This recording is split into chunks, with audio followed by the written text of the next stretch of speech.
And as you said, uh, well, it's not quite the beginning of a process, but it's beginning of pulling people together in a more formalistic sense. And I just want to go over a couple of points, and I won't be long. Firstly, it's taken us ages to get the climate change on the agenda. We've been battling away years and years and years as Derby Climate Coalition. And when we started battling, there were skeptics or deniers. There's very few deniers nowadays. Well, what they're not doing is appreciating the enormity of the task, and they want to airbrush it or forget it, and it's really difficult. There's a parallel with the tobacco industry. The scientists warned for many, many years before the governments got on board that there was a real danger, something was really happening. And what we saw in the tobacco industry is an enormous wealth being pumped into stopping our messages. And so there's a parallel. There's a parallel here. And there's still a tendency to downplay the emergency. What's happened, the Paris Agreement was great in some ways, but and it talked about we got to get our act ready by 2050. Now, actually, it's far too long. What's happening is the deterioration is much, much worse than the scientists were saying then. And since then, the scientists have been saying it, things are getting worse and worse, worse than our predictions. And remember, the Paris Agreement was drawn up by politicians, and the way they do the anythings through the United Nations talks is that they go with the lowest common denominator. So what came out of the Paris Agreement was flaccid, it was tame, and was an underestimation.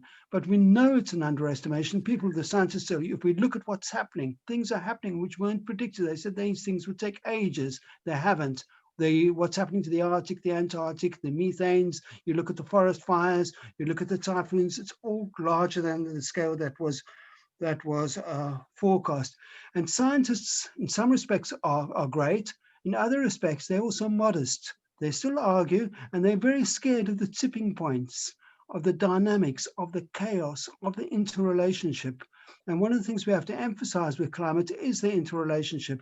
The interrelationship is not just climate, it's the oceans, it's biodiversity, it's what's happening to the soil, it's what's happening to our insects. And the richness and the impact upon climate change is ever so profound. And perhaps I'm paid to talk about the climate emergency. I don't want to over exaggerate it, but if the planet goes, COVID is nothing. And after COVID is sorted, we've still got the planet to worry about. And it's actually a bigger emergency, whether we like it or not, than climate. But our problem is, how do we get to grips with this? And one of the things is, in our societies, we tend to not listen. We don't listen to what's happening to the rest of the world. We just want to be comfortable. We want to get on going there. So the fact you had an enormous typhoon in Mozambique, which destroyed Mozambique. You're having fantastic flooding in parts of the world, for example, in Bangladesh, which we tend to airbrush. What we tend to see is the rich communities like the United States and the forest fires, which of course, very, very important. Anyway, so there's me being depressing. What I want to do is talk very briefly about what we can do about it, and to get not back to Earth, back to wherever I am or wherever we are in Zoom land. We as individuals generate approximately 12 tons of carbon per person per year in this country. It's a little bit less. Now, a ton of carbon, I haven't got the exact measurement, it's something like 12 foot by 12 foot square, roundabouts that. We generate 12 of those per year. Now, I've just changed my gas system at my house, and I'm able to reduce that by two tons. And every time you fly overseas, you actually burn up a lot of things. But our task is to reduce the amount of carbon. That doesn't mean we just do it all as individuals, but that's our job. We've got to look at the city and see how much the city emits. And Greg, if you could just show one image now, please.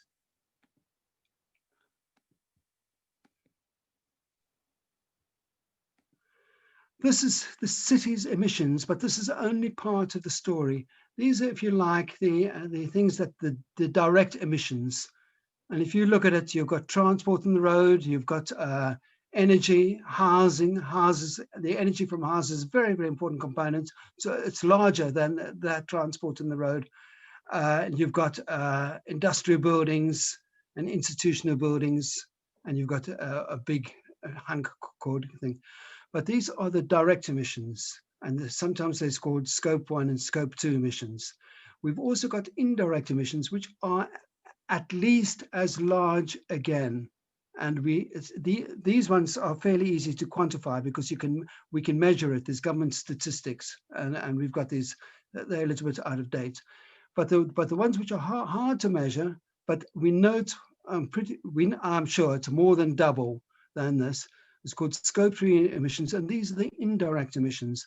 They're ranging from when something's manufactured overseas and we buy it, or bananas have air miles when we have it, or when we go on a holiday and we go out to the Derby area, we're generating emissions. So there's the indirect consumption emissions, and they're very important because we are particularly talking about trying to talk to an area of the city, the communities, which can have some influence upon those direct and indirect emissions. The city has set out across the city a structure for coordinating all of this. It's setting up 4 hubs, and you might have seen this in the notes, so I won't spend much time on it. There's a transport hub, there's a business hub, there's a housing hub, so those are heavy energy things. Then the last hub is the community hub. Now, the community hub has an enormous amount of people one way or another, and you can see from the people who are attending tonight. And I've been allocated, amongst other jobs, as my job is to help coordinate, set up the community hub, and we're working with the Green Forum and with Derby Climate Coalition, and now with Community Action and a lot of other organizations.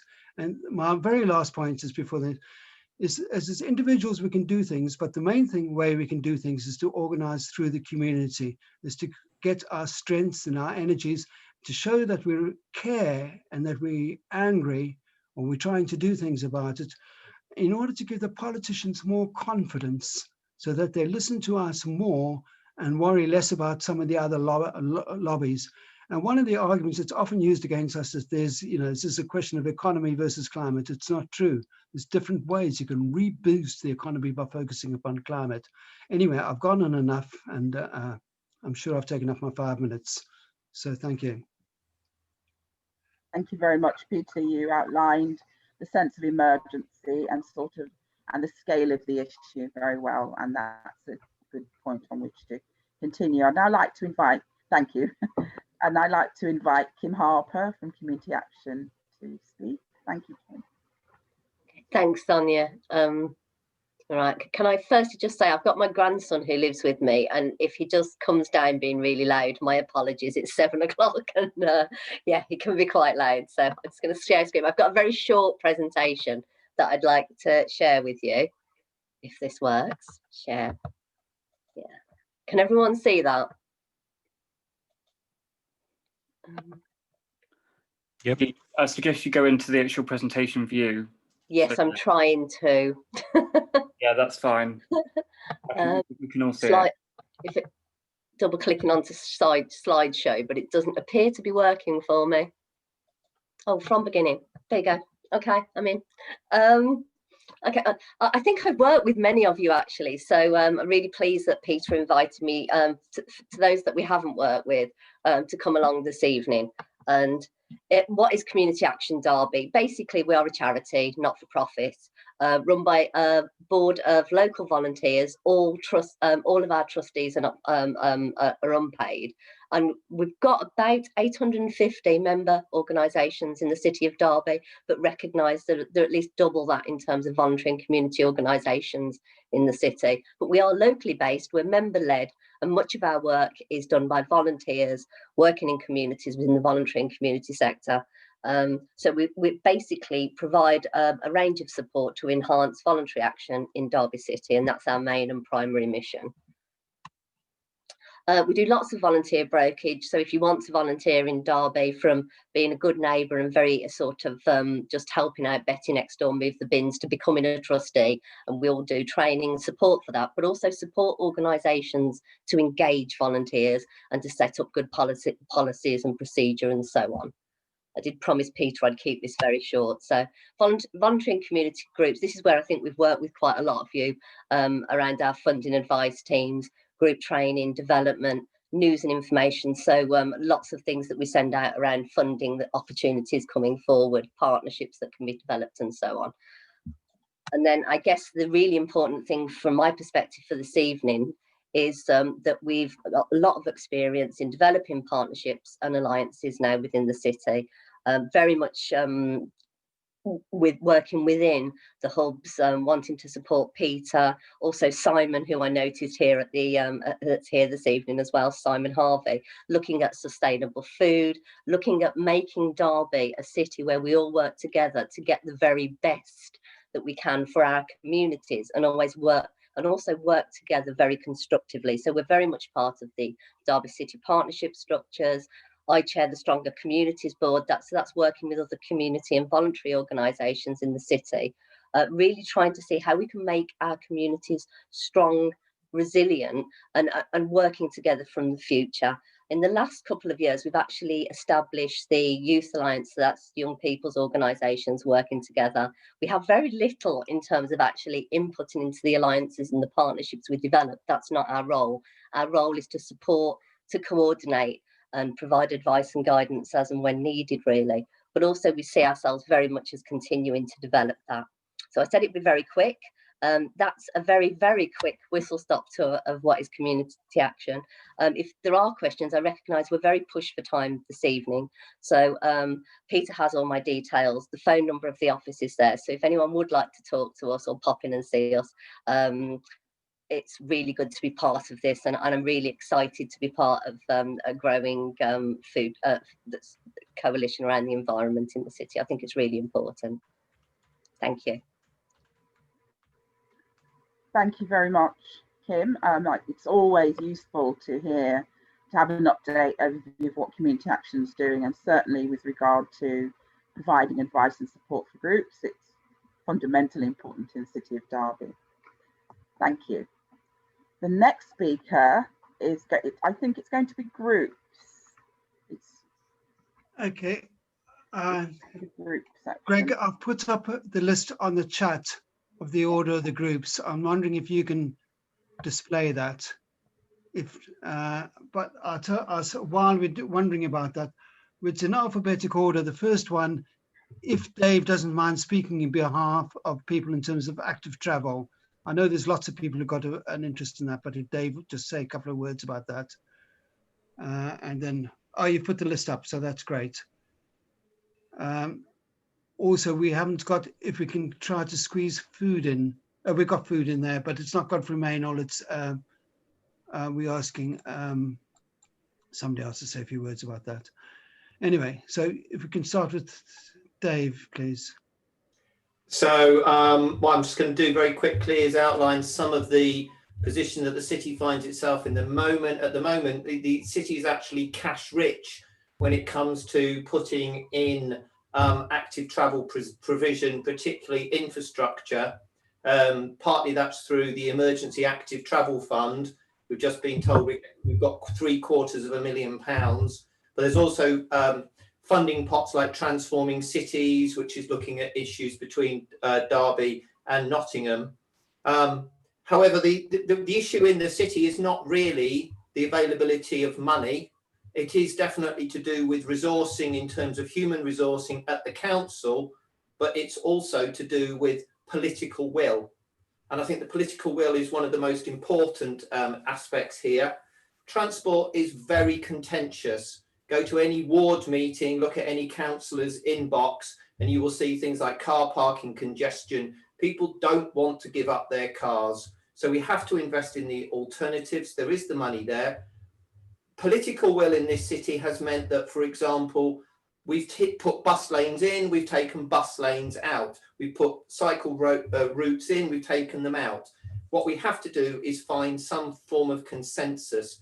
You will hear an argument at various points that, well, we've got to take account of the needs of all road users. The reality is that argument is really about maintaining the status quo. And actually what vulnerable road users, people who walk and cycle need, is actually their needs to be taken account of equally with motorised road users. Until that political change happens, which is where we've got to bring pressure, nothing else will change. Thank you very much, David. Derby Museums, it's great. Hi, yeah, so I'm trying to do all the technology behind all of this, so I hope it's all working out all right. So I'm just going to run through quickly. I work at Derby Museums. I've just been sent some information. So Derby Museums has a current an environmental policy and action plan, and this is a really important part of our national portfolio funding agreement with Arts Council England. And we monitor our impact on the environment on an annual basis, and we report this through metrics via the organisation Julie's Bicycle, juliesbicycle.com. People may know that we're developing a new museum opening next spring called the Museum of Making.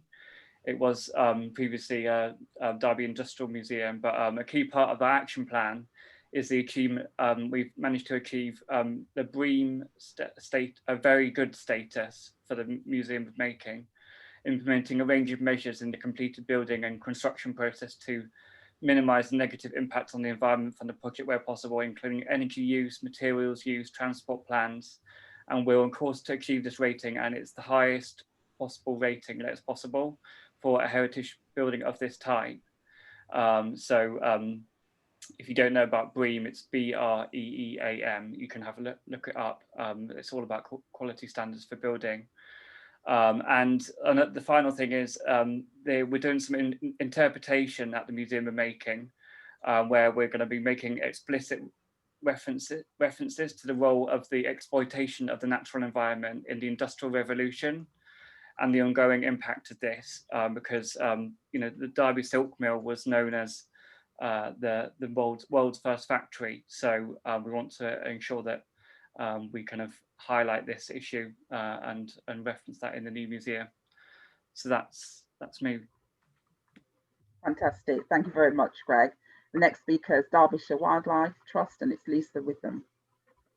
Hi everyone. I was just trying to focus on what we're doing in Derby particularly. So at the moment we're talking to landowners around our Rainsway site, because we're hoping to get a new nature park very shortly. So that's something that we're working on around that area.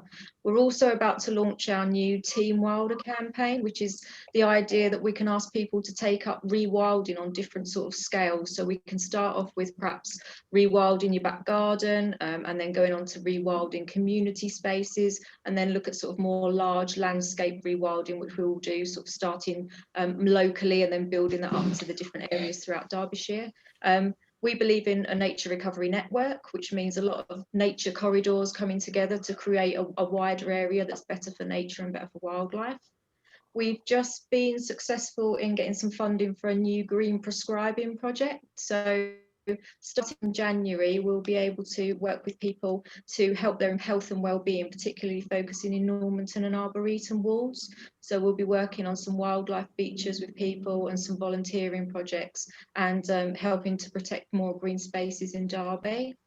And lastly, last week I just found out that we've got some funding to recruit a green mentor, and this is part of a youth social action fund, which is called I Will, and that will mean that we will be able to employ someone who can work with 10 to 14-year-olds, and they can start thinking about their own social action projects that they'd like to do around sort of the environment and wildlife and nature.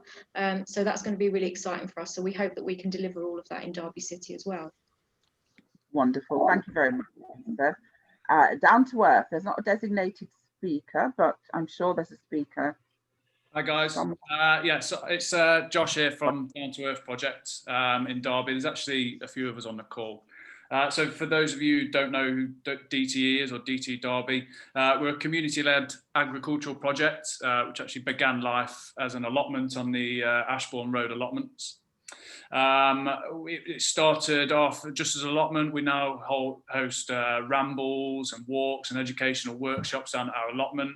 And we're actually now working on a larger project, which is to create a green space, either in the city centre or in Derbyshire, that will really focus on agriculture and innovation in agriculture, but incorporating as many renewable energy sources as we can.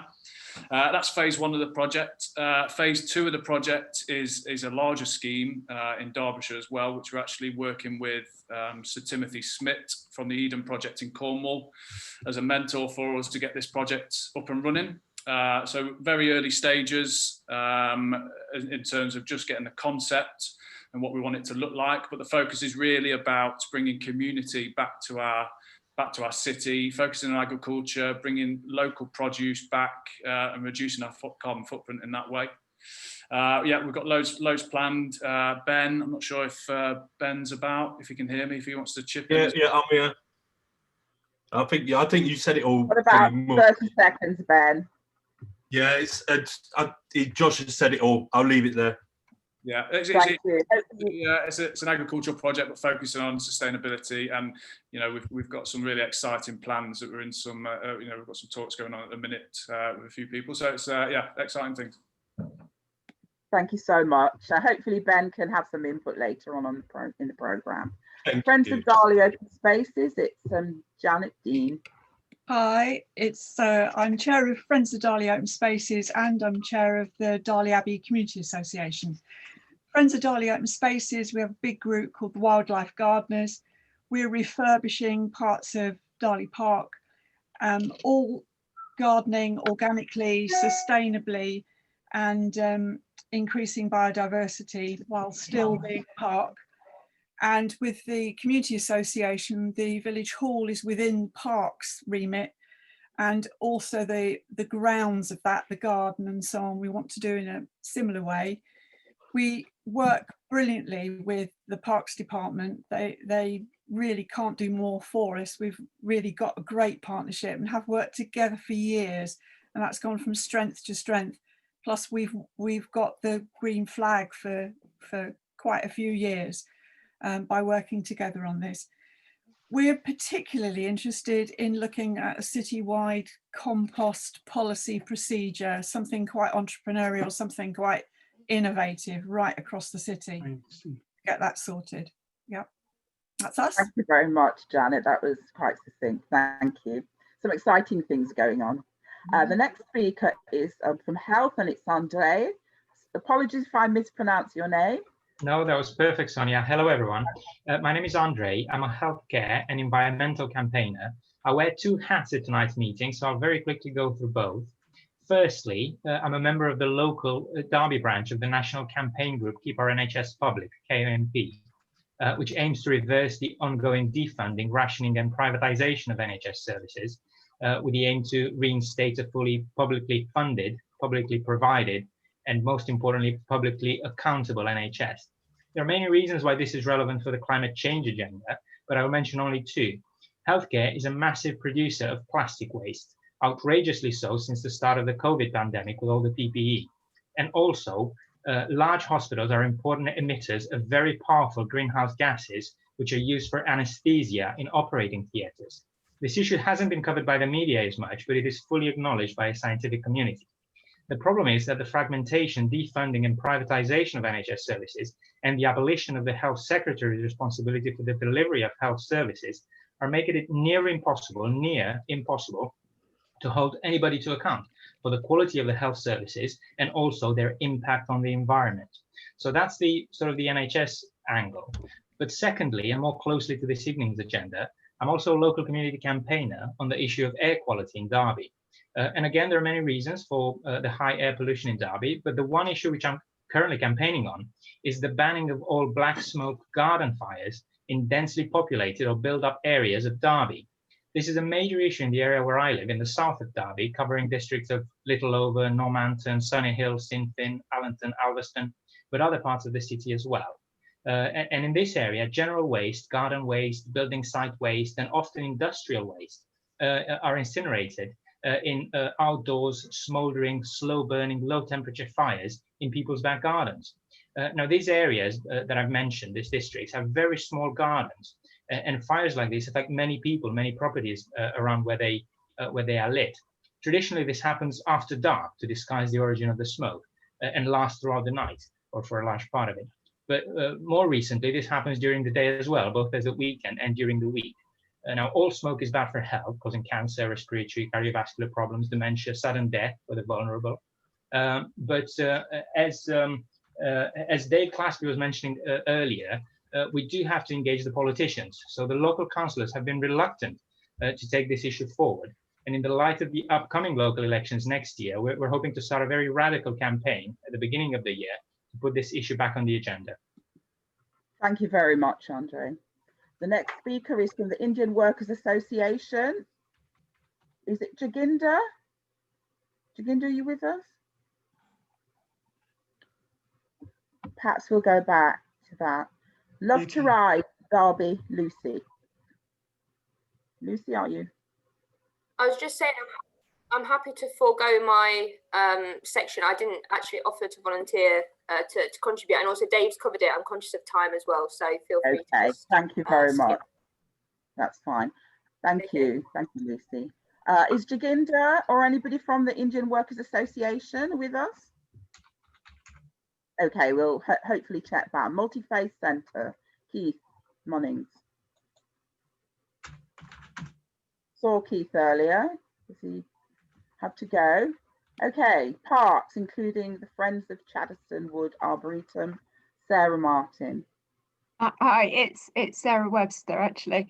Yeah, so I'm a community parks officer for the City Council. So I'm going to give a quick introduction and then Dave's going to take over. So we basically manage 13% of the city, and they're parks and open spaces. So there's something like 80 plus play areas, 10 wheel sports areas, football pitches. We also have many of the kind of green transport routes going through our parks and open spaces. So like Alveston Park, so things like Route 6 and Route 66. We work with 20 plus friends groups across the city. So hello to some of them who are on this call, along with many other different stakeholders. We have undertaken a programme of whip planting across our parks. So in about between 2012 and 2018, we planted over 30,000 whips, and we're continuing to work with Trees for Derby to continue that planting process. We've got 10.5 local nature reserves within the city, and they've got a diverse range of habitats, so meadows, woodlands, watercourses, ponds, hedgerows. A lot of the work that we do, it forms out of the local biodiversity action plan for Lowlands, Derbyshire. We've got a vast number of meadows across our parks and open spaces, as well as scrublands. And we've anecdotally, it's said that we've got the largest amount of meadows in the city of Derby against some of the kind of neighbouring boroughs. I'll hand over to my colleague Dave. Got about a minute, Dave. Thank you very much. All right. Very quickly, yeah. So I'm Dave Winslow, same job title as Sarah. So our highlights over the past few years, 5 of our sites have been recognised as hugely important wildlife sites, and we've managed to gain key Natural England funding to manage our meadows in slightly different ways. So introducing conservation grazing at 3 of our sites, Alistree, Dolly, Nutwood and Simfin, and also just sustainably managing a lot of the grasslands and meadows we have. We've also created various new ponds, one of the largest at Millennium Wood in Littleover. And as Sarah says, cycleways are hugely important, especially off-road. I cycle to work daily, so widening works have been carried out. So it's great to see that happening. Future significant projects, we're hoping to create new wetland features and meadow planting as part of flood defence schemes at Sunnydale Park, and there's lots of biodiversity improvements throughout the river corridor promised through the Our City, Our River project, which we're working closely with the landscape architect on that. The main point. Sorry, the main point. Finish up, please. Yeah, the main point we just want to get over is so managing green spaces the way we do, especially keeping our meadows and scrublands in that state of equilibrium, help capture carbon. Obviously, trees are hugely important for that too. But just by creating that mosaic of habitats is really important. And obviously, as has already been said, climate and biodiversity, they're just inextricably linked. And that's us done. Thank you. Thanks, David. Okay, so the next speaker is Stop the A38 Expansion. It's Mayor Perkins. Are you with us? Or is there a representative? Can you hear me? Hi. Hello? Hello. Oh, hi there, thank you. Can't Sorry. hear you, but I can hear you. Welcome. Welcome, thanks. Hi, I'm Maya. I'm a Mackworth resident and local business owner. I'm representing the Stop the A38 Expansion group, which is made up of concerned Derby residents and various climate and transport groups. We've set up a website and a petition and recently set up a Facebook group. We've also attended Highways England hearings, held protests, run leaflet and information campaigns, and encouraged Derby residents to write to their political representatives to object to the A38 junction schemes. We're also collaborating with other groups like Transport Action Network, who are taking the Department of Transport to High Court over their Road Investment Strategy 2, which the A38 scheme is part of. Friends of the Earth have shared reports and campaign advice with us, and Extinction Rebellion are running a roads protest campaign called Highways to Hell, which we're also collaborating with. When it comes to climate action, there's plenty of focus on what individuals and community groups can do to tackle climate change. But what about stopping environmentally destructive infrastructure projects that local and central government are funding and enabling? I feel frustrated that I and many others are doing things like rewilding, growing food, planting trees, and cutting our carbon footprint through lifestyle changes, but then authorities continue with schemes that will fell hundreds of trees, demolish houses, and tarmac and concrete over areas of nature just to make space for more polluting road vehicles. Derby's air quality is already at unsafe levels in many areas of the city, and during the A38 construction, air pollution will increase as traffic will divert from the A38 through the city. This huge road infrastructure project was planned before the UK Parliament and Derby City Council declared a climate emergency, and before the law requiring the UK to bring all greenhouse gas emissions to net zero 2050 was passed. By building more roads and creating more traffic, road building will take us in the wrong direction and lock us into an unsustainable future that risks the deaths and untold suffering of billions of human and non-human lives.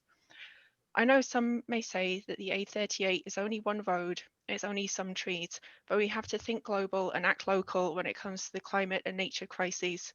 We must play our part and urgently cut carbon emissions and phase out fossil fuels, even if that means changing economic development strategies, changing infrastructure plans, and changing our modes of transport. I would urge the Council to reconsider supporting Highways England. And if anyone is interested in supporting the campaign and getting involved, I'm just going to post some links in the chat. Thanks very much for organising this and letting me speak. Thanks, everyone. Thank you very much, Maya. Now it's Sustainable Food, Godfrey Maynell. No, not Godfrey. You've got Simon Harvey. Simon Harvey. Apologies, Simon. Yes, I'm a little bit look a little bit different to Godfrey.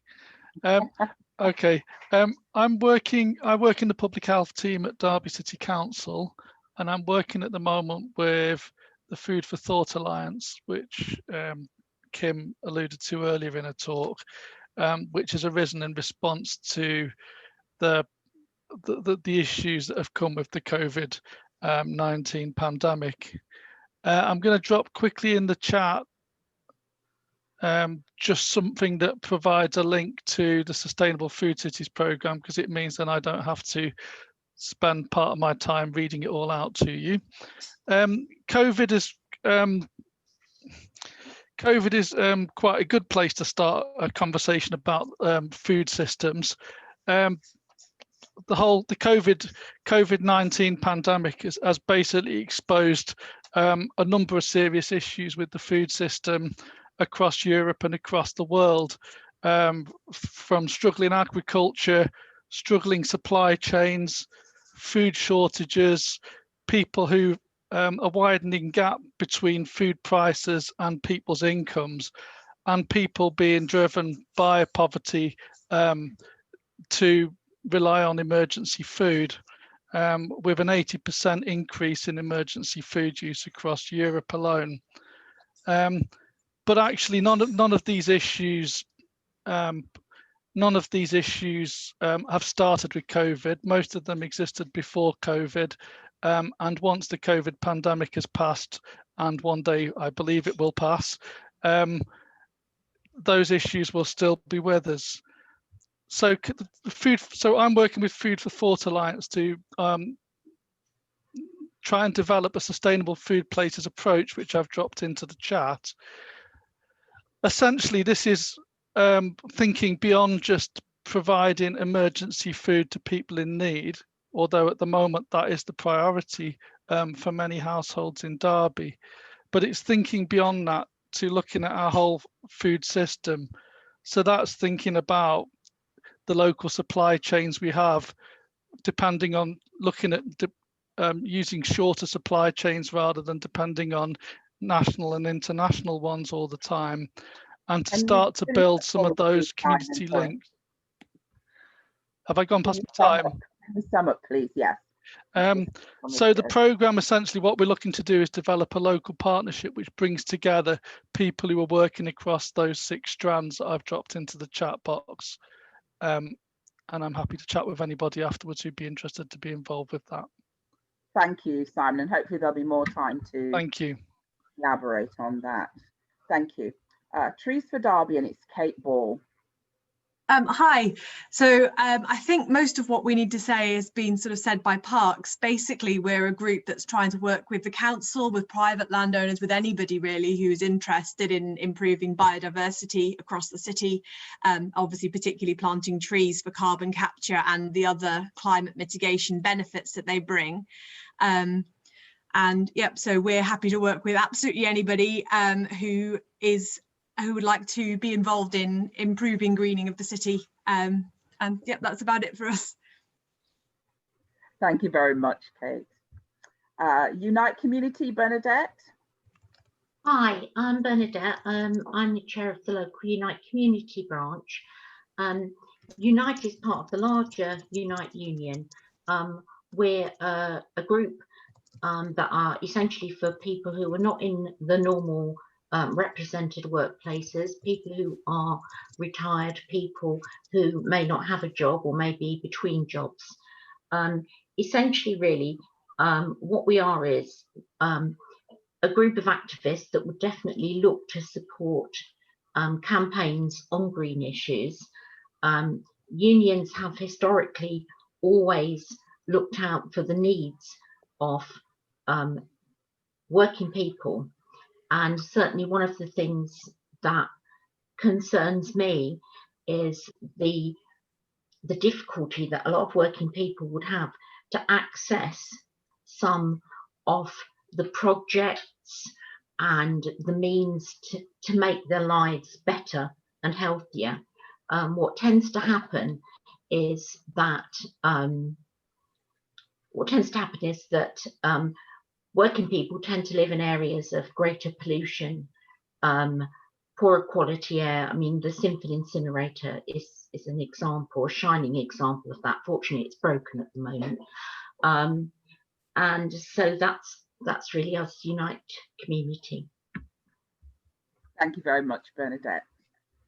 And now it's XR Derby, Alison. Yes, hello. Can you hear me? Yes, I can. Hello. Yeah. Okay. Hi. I actually came to this not realising that I was going to have to give a brief talk, so you'll have to bear with me. Extinction Rebellion, if people don't know about us, we are the people that had a pink boat in Oxford Circus in April 2019. And basically, Extinction Rebellion are all about trying to get the governments around the world, because we're an international organisation, to declare a climate emergency, to tell the truth about that climate emergency so that people understand the enormity of the problem, and then to act as if that emergency is real. So whereas, you know, our government and Derby City Council and other councils have declared climate emergencies, we don't think they're acting on it with the urgency and seriousness that it needs. So that I've just explained 2 of our 3 demands really, and the third one is fairly significant to what is happening at the moment. Our third demand is that people use what's called a citizens' assembly to actually involve the community in working out how to deal with the climate and ecological emergencies. And I'm hoping that this community hub will go some way towards that. But my concern at the moment is that the people who seem to be involved are actually people who are already working in environmental organisations. And I was actually hoping that there would be a far better representation in the community hub from all the different communities in Derby. So I would look to persuade Peter maybe to try and get other community people involved who aren't already in environmental organisations. Another thing that Extinction Rebellion are fairly... Sorry, how long have I got? About 30 seconds to sum up. And then okay. Another thing I'd like to say is that Extinction Rebellion recognise the interconnectedness of climate justice with other forms of justice like racial justice and social justice. And we'd like to therefore, again, make sure that all communities are involved in this process. Thank you very much. Thank you very much. I wonder if we could try to reach out again to any speaker from the Indian Workers Association or the Multi-Faith Centre. Yeah. I'm here from the Multi-Faith Centre. Sorry, I couldn't get my unmute. 2 minutes, Keith. Thank you. Yes, our commitment is to one of the areas that's been mentioned that's missing, and that's the diversity of communities, the diversity of faiths, the diversity of people from all areas of Derby. And that's very much at the heart of our commitment.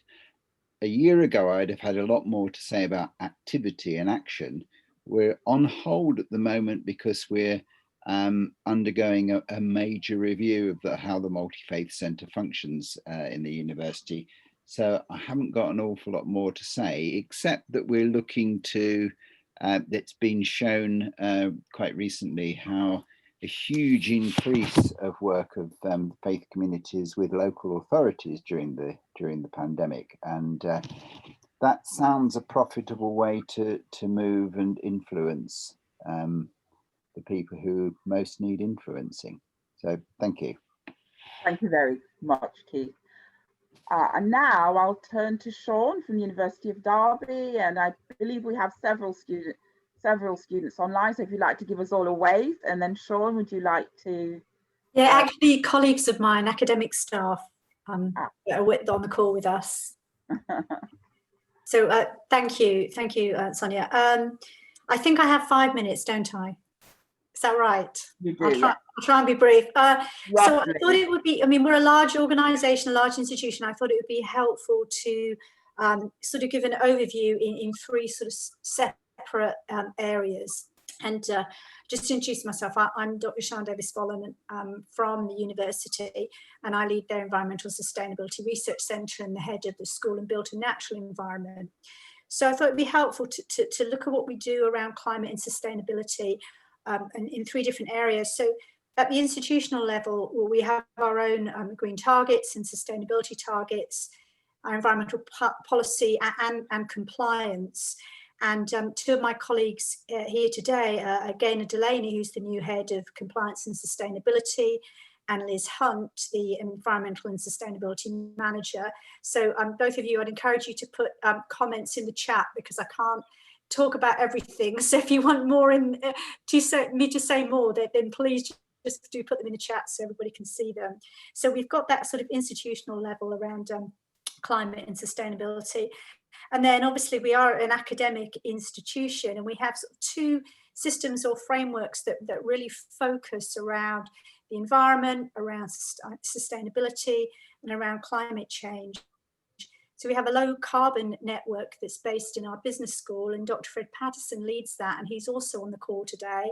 And Fred, please put links and information in the chat also, because as I said, I can't talk about everything. And then we have the Environmental Sustainability Research Centre.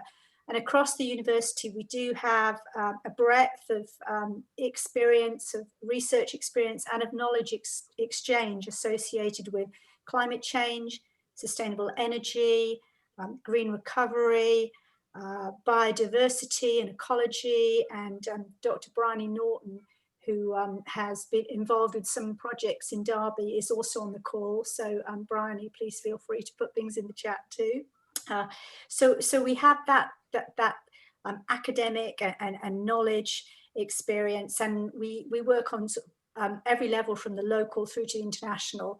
And I could give lots of examples, but I won't because I don't have the time, but I've given you an idea of some of the areas we work in. And we have a number of different live projects going from the local to the international. And one that I particularly wanted to mention today is an endowment that we've been given for £650,000 that is underpinning the DUST project, the Derby Urban Sustainable Transitions Project. So this is brand new, it's forming, and it's basically going to be around a green city centre and sustainable transport systems. So I did want to mention that, because that's very important to Derby, and we're currently developing that and establishing exactly what it's going to mean. And that brings me to really the sort of third aspect of what we do at the university in terms of sustainability and climate, and that's our partnerships. I mean, we've been working with the city for a while, with Peter and with the county. We're contributing to some Peak National Park planning documents, to ideas around sustainable tourism in the Peak District National Park, and ideas around Learning Cities Network. So we're very sort of embedded and have a very strong civic agenda with what we do around sustainability and climate change, both in the city and the region. And I guess connected to that as well as some of the outreach that we do. And we worked with Peter this time last year, and Bryony, who I've mentioned, is on the call, in a series of events that some of you may have been to around understanding climate change. And we continued them all up until June. So we had a number of those.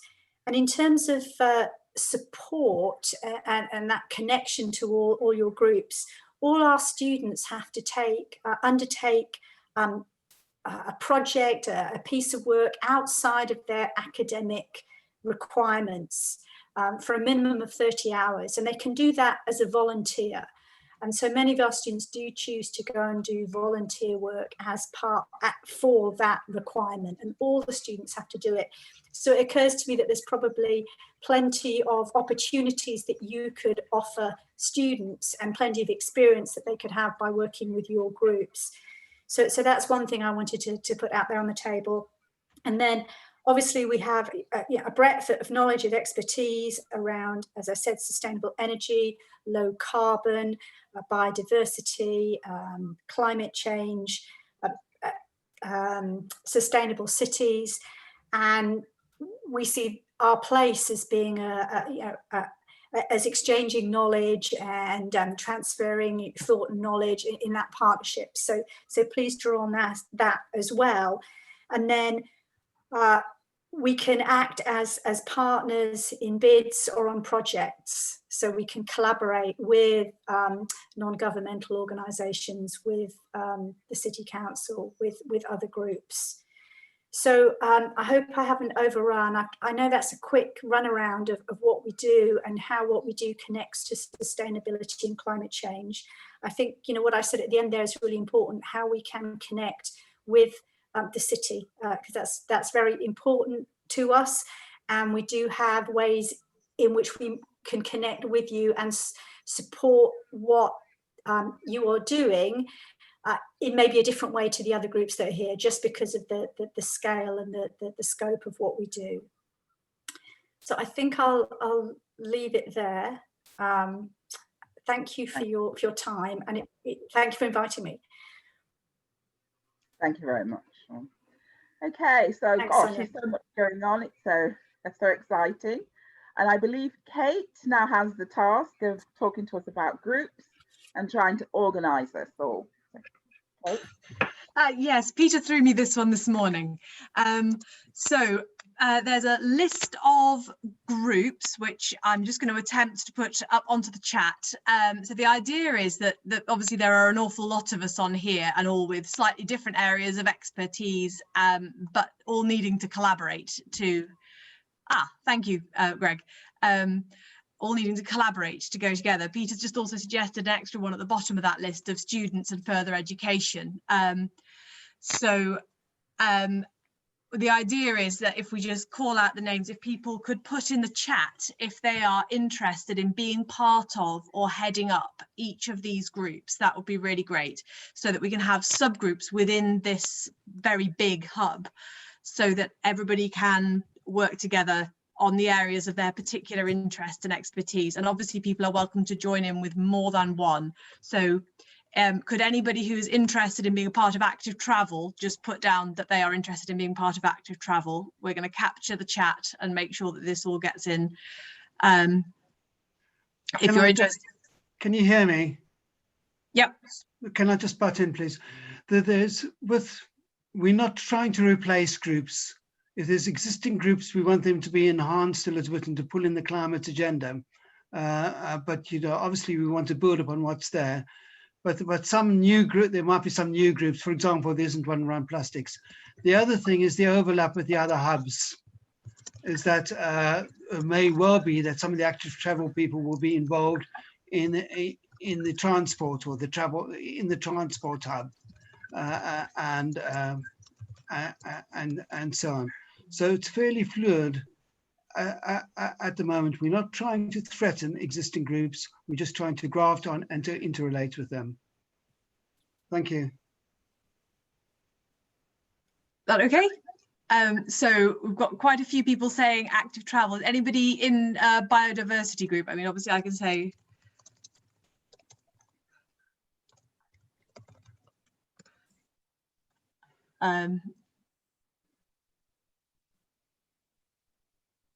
So is everyone able to access the chat? Has everybody got that to just?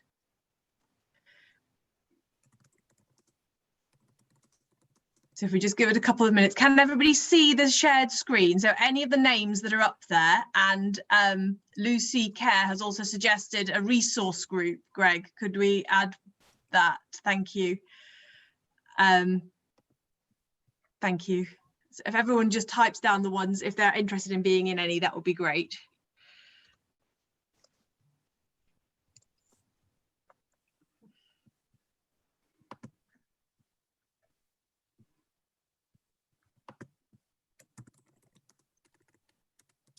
And just remember to put which group it is that you're leading to, so we can see your name on the chat, but just write down the group name. Patrick's mentioned about things like reducing emissions, insulation, boiler technology. So and energy. I'm seeing that kind of maybe come under energy as an energy group. Right, energy group. Okay. Could I just ask a question? How does this relate to the Green Forum run by the Parks Department? So the Green Spaces Forum is not quite the same thing as the Green Forum.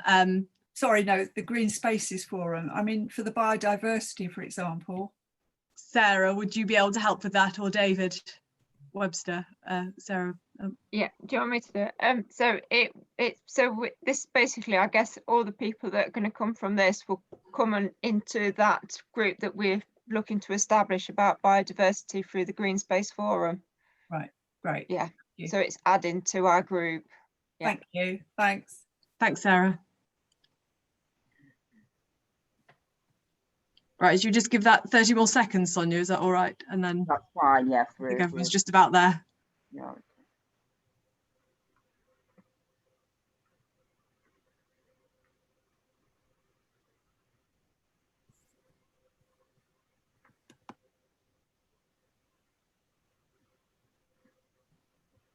Okay.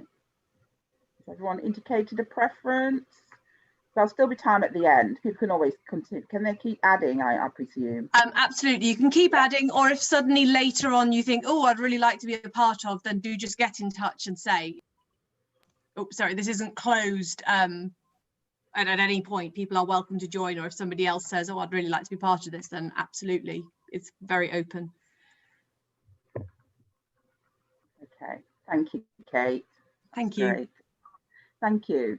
So now we reach that part of the meeting where it's pretty much an open session. If anybody has any issues they feel haven't been sufficiently covered, and time for some more contributions. Anybody wants to expand on something that they introduced and didn't quite get to finish. We've got about 25 minutes, so if everyone could be quite brief and raise your hand, please. And Greg, you're going to help with the order, I take it? Yeah, if you want to speak, if you type the word hat into the chat box, I'll be taking. We can take that in terms of. Yeah, if you do want to come on here and speak, then type hat and we'll invite you on. So Alison's first. Oh, excellent, thank you. Can I first of all say that I found Peter's introduction very good, and it was refreshing to hear somebody actually saying it as it is. And as Extinction Rebellion, that is so important. If people don't realise how dire the situation is, they're not going to be willing to change what they do in their lives, get out of their cars and cycle or anything. But to reinforce that, I'd like to point out that a year ago, it appeared that the carbon budget allocated to Derby was only going to last 7 years at the current rate of carbon emissions. And we're now nearly a year later, because of COVID, nothing has happened. So we've now got 6 years of carbon budget left for Derby to use. So it's even more urgent than it was a year ago. But on Extinction Rebellion's Citizens Assembly aim, I would like to know how the community is going to be involved in the other 3 hubs, because the other 3 hubs being transport, industry and housing. Now, I'm not sure how the community can get involved in industry. Maybe the unions can get involved in that. But for transport and housing, I think it is so important to involve the community, all the communities, in how this might happen, because an awful lot of work needs to be done very quickly and we need people on board. So I'd like to know how those other 3 hubs will be run and how people will get involved with those and how much effort will be made to involve all the communities. Thank you. Is that a generic question or one that you'd like to have someone to address? I'd like somebody to address it, but if possible, please. Do you have a brief response to that, Peter, perhaps, or Greg? Okay, the intention with the other hubs is to involve key players, and community representatives are key players. But at the moment we're in early stages, so in terms of planning. They're there. So with the industry one, the ball is in the court with our colleague from the university, and one of my colleagues, Andy, who works in the council. So they'll be setting it out, but they're very aware of the need to involve a diverse range of players, of views, expertise. And so that applies for all the hubs, but the hubs are only in the process of being set up. And obviously, if we feel that there's some shortcomings and gaps, as a community hub, we can make representations. So you know, I see the community as being part of the other things, but to some extent a little bit more peripheral, because this is mainly about community. Yeah? The other ones are about, you know, you want Rolls-Royce and you want Toyota in the industry ones and so on. Thank you, Peter. Is there anybody else who'd like to? Lisa. Lisa's next. I think it probably just goes alongside Alison's point. I just think sometimes we have a tendency in the environmental conservation sector to talk in a bit of an echo chamber to like-minded people on similar sort of topics that we all feel passionately about. And I think if this is going to be a true community hub, then we need to make sure that we have lots of different backgrounds, we have representation from lots of different communities across Derby, and a wide range of people giving their voices, or else we'll just keep talking about the same sort of issues that we always talk to each other about. So I just would be interested if we could have some kind of inclusion, diversity strategy, something like that, that we can make sure that we're really asking communities and that we're really getting people's involvement in and making sure that we're bringing any kind of barriers and any issues to access that we can and addressing those as a community hub. Thank you, Lisa. Would anyone like to say anything to that? Peter, Greg? Sonia, could I just quickly say something? It's partly, I think it builds on Lisa's point from my perspective as well. I think the other really important thing that we have to do is make sure we look in towards the community recovery structures that are being established. And for me, how the hub and all of the work that we're actually doing fits into that rebuilding of community post-COVID.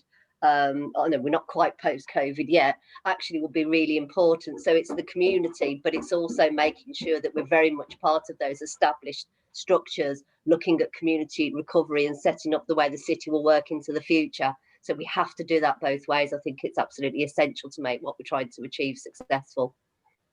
Brilliant, thank you for that contribution. Sonia? Yeah. Could I add, so it's Dave Clasfield. I work for Sustrans, but I help to run the West End Community Centre in the West End of Derby, and also I help to run the Vic Streets Residents Group. I also happen to sit on the Darley Ward Neighbourhood Board.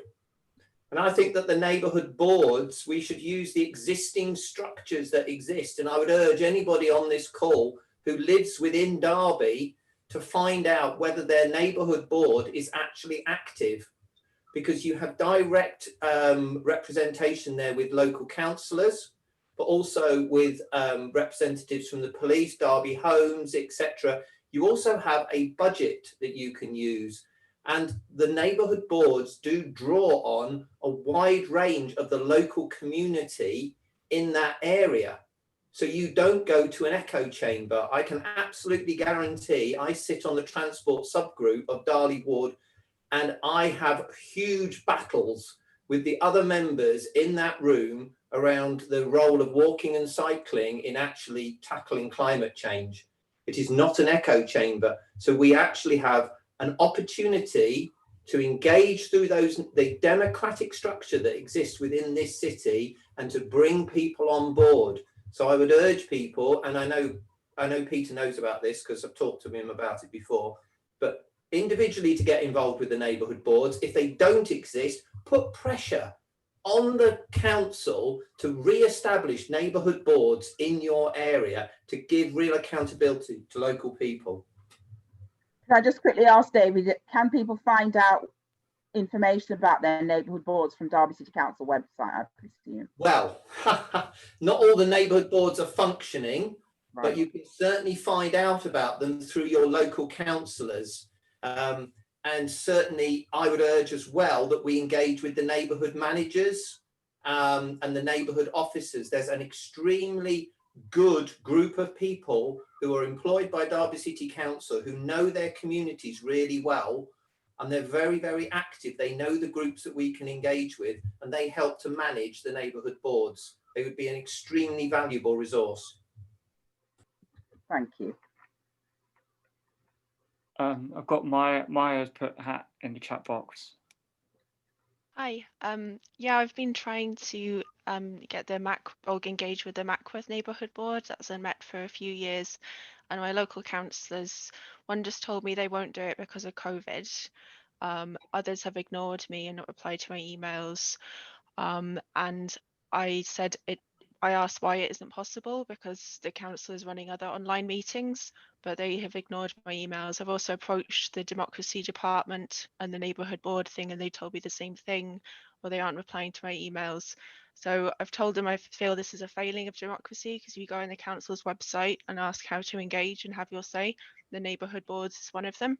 And I want to reach out to my local community and talk about the A38. And I feel like they're not letting me, especially as the councillors support the A38 and are just refusing to engage with me on the issue now. So I feel like they're basically trying to stop me talking to the rest of the community and warning them about what's going to happen to Mackworth residents. So yeah, that's a bit of a rant, but I just thought to explain the situation with some neighbourhood boards. So it's good for areas that have active communities like Darley, but Mackworth doesn't. And with COVID, I can't meet my neighbours in any other way. So I just want the council to set up a Zoom call for that, and they won't do it. David, have you got another quick contribution to make? Is it in response to Maya's? No, sorry, I was just agreeing. Okay, I see. Okay, thank you very much for that. Any suggestions on how how Maya might get them queuing together would be most welcomed. Who's next in terms of the questions, Greg? No one else has put hat in the chat box. Is anyone? So there are a few about how the groups will get together, how the hubs will work, or the clusters. Tony's got one about that. Tony, are you there? No, and somebody else too. They didn't put hat, but Lucy had one. Lucy and Hardy also have a question. Lucy and Hardy, are you there? No. I didn't put a hat, I just put a question in. I think it's similar to what Lucy Kerr, as she just had a hand up, was about to ask. My question is, I guess, how do we move forward from this? So what is the plan? Like, do the clusters meet separately and then we reconvene? Is there like an overarching strategy or vision? Because something I'm conscious of that's already been mentioned is, again, a lot of these meetings are kind of talking, and I think we need to be kind of more active. And it would probably help if we were all had like a vision where we were all on kind of the same page. So that was my question, kind of, is there a plan, which I think was similar to Lucy Kerr's question, but I'm conscious she just waved her hand, so I'm not sure. Apologies, Lucy. Lucy Kerr, would you like to make your contribution? I was actually going to pick up the point that Maya made about trying to get people together when you can't easily meet. And I was going to suggest using posters and setting a time, setting up a Zoom meeting, putting up posters in the local food shops, which you can go into and are open, onto any notice boards in the community, and saying, meet me online at this time, let's talk about it. Because that, at least some people would say, yes, you can do something. And there will be people who are not in Mackworth, but slightly beyond Mackworth, who would also be interested, I'm sure, in joining that. So don't stop at the Mackworth shops, go to, Sainsbury's at Kingsway has a notice board. There'll be other ones. I think Aldi has a note. No, I'm not sure Aldi does, but the co-ops have a notice board. So, find the notice boards, put a post up, give people a week or so to read it and see what happens. Thank you very much. But in terms of next steps action, I also commented, as the other Lucy said, in that it's absolutely brilliant to find that there are more than 50 people here at a meeting in lockdown to say we want to do something. But we absolutely need to be moving from talking about it to doing something. And to achieve that, one of the things that I'm very conscious that we often need is not just people, but actually also money and ideas and people who can run projects and people who can put bids together. And that's why I think it's really important that we have people who may not think of themselves as environmental activists, but have those skills and can feel that they can come and join the group with those sorts of skills and with networking skills and with volunteer inspiring skills and bringing people to the table skills. Because without people and without a shared vision, we're not going to get anywhere. We need to identify the projects, we need to take them forward, and we need to know how we're doing that. When are the different groups going to meet? How are they going to meet? How are we going to go forward?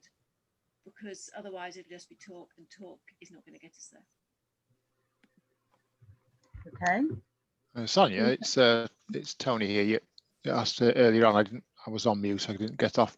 I asked, put the point on about community hubs. I asked the question really about is one idea of the community hub to go out into the community and seek people, to draw people into this into the climate coalition conversation, if you like. I mean, yeah, you got the other three sort of specialist areas. The community, possibly one of the roles of the community hub could be community engagement itself as an objective, and maybe the council. It's all obviously been talked about, using the neighbourhood areas, the wards, the neighbourhood managers, and so on, to perhaps help facilitate some meetings in the community, and then maybe having got some peoples of interest and got them into involved, then maybe they would then be interested in moving up into some of the more specialist areas to get a more grassroots input into the homes, I would have thought, and the active travel especially would lend themselves to that.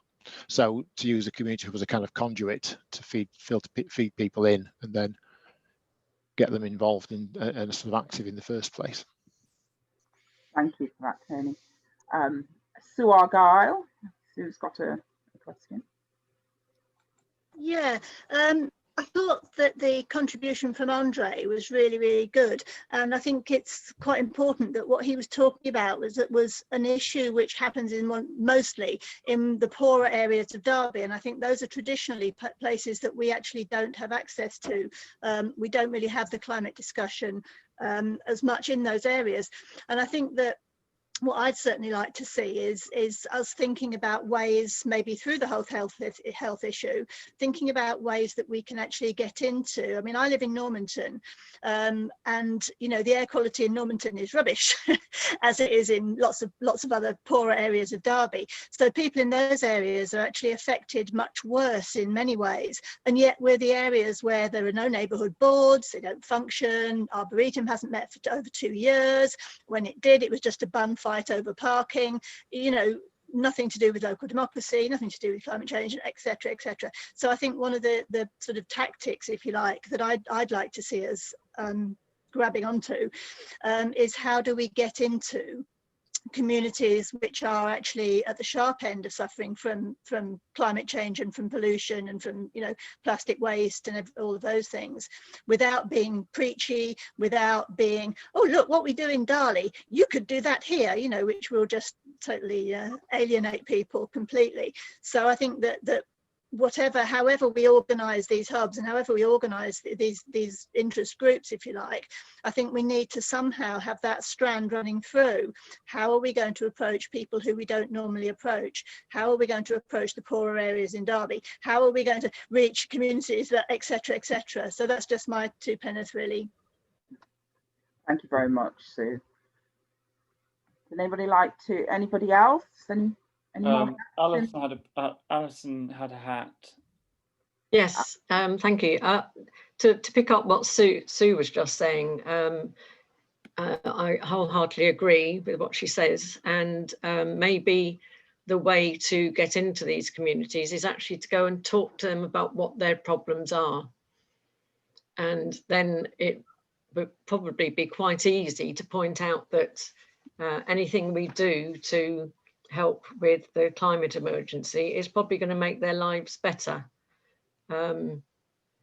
So yes, go and ask what their problems are. But the second point, the original point I put the hat in the chat for was funding. Is the council really expecting, you know, just to hand this all over to community groups and not actually come up with some funding to help us do something sensible? Great question. Peter's next. Could I just say that we have 3 minutes of this section left before we have to move on? So sorry, next speaker, is it? Okay. Right. All right. I'm not trying to get the last word in. Firstly, the funding pass. There are some things, but there are issues about funding. We're looking at pathways. So I'm going to pass on that. One thing, good thing about tonight, people have been talking about talk, but actually I've heard of actions and opportunities as well. So it's been strong for me, and we'll capture that in the notes. So let's not deride the fact that we are getting together and we are talking. It's very important to talk, to build up our mutual confidence. And then obviously this emphasis upon actions is really, really important. It's critical. Just to answer one or two of the other questions, the role of the steering group, it's basically, we'll be having a meeting in the near future. You've seen the list of people on the steering group. Anybody else wants to volunteer, stuff like that, put something up in the chat and we'll co-opt some other people. But we're obviously aware of balance, depth and everything like that. But we've got I think, a really good steering group. But our steering group can't do everything. It has to facilitate, it has to get the ball rolling.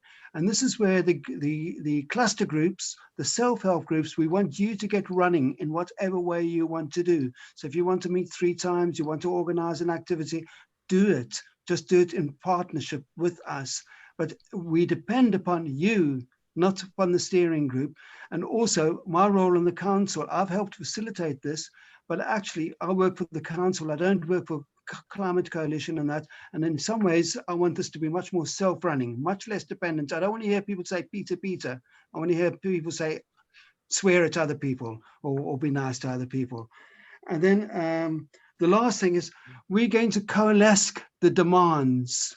We listen to what each other. So, you know, the health group will come up with some demands. We'll put them as much as we can into an action plan. There's 2 sorts of action plans being developed. One is the council's action plans for its own internal thing, but community involvement is important for the council. And there are some issues which actually come up there. Then, of course, we said developing a cross-city action plan, and they may have a big cross-city conference, but what we want is the demands from the community to go to the cross-city thing. So within 3 to 6 months' time, I expect a series of action plans to be proposed and for us to try to get them to be implemented. So, but thank you very much. I'm not going to say any more. Okay. I think Jamie's hat has been there for a while. Jamie, do you want to make your contribution really quickly, please? I believe you've spoken. Yeah, I was going to respond to what Sarah was saying about reaching communities. I think, you know, rather than thinking about them as hard to reach, I often think they're easy to ignore, and you're quite right. It's because you have to make more of that effort. And we've been trying through the university and the multi-faith centre. So faith communities are a really good way of connecting to people. So within Normanton, we make connections to the Roma community and the Czech community and the Sikh community, and that's certainly the route I've been trying. So I'm happy to talk to or anyone else about that. You are breaking up a bit, Jamie. Sorry, we're not catching all of that. Can you put something in the chat? Yeah, would that be useful to you? You're breaking up. Yeah. Apologies. Thank you. Thanks, Jamie. Apologies to Kate. Hopefully you can say something later on or put it in the chat, please. Thank you. We now move on to, sorry, I spaced out, the contribution. My phone has decided to play around, which is giving me, what's next on the agenda, please, Greg? It's Reg. Hello. Hello. Hello, yeah. Reg, thank you. Yeah. There you are. Thank you, Reg. You've got Reg Hand, Derby Climate Coalition. Peter's asked me to say a few words about communication. And at present, we have about 850 people in Derby and Derbyshire Climate Coalition. There's a MailChimp system where we can talk to each other and receive updates. What we're looking at developing is a system on Slack where we can share ideas and documents and develop themes in the future. I'm told that Adrian Howlett is going to help us set up a Slack system. For those of you who don't know Slack, we use this with Trees for Derby and it works reasonably well. Also, we're hoping that the City Council will be a point where we can present what's happening, and we understand that Vicky Brandon in communications is going to help us set up something on the council's website.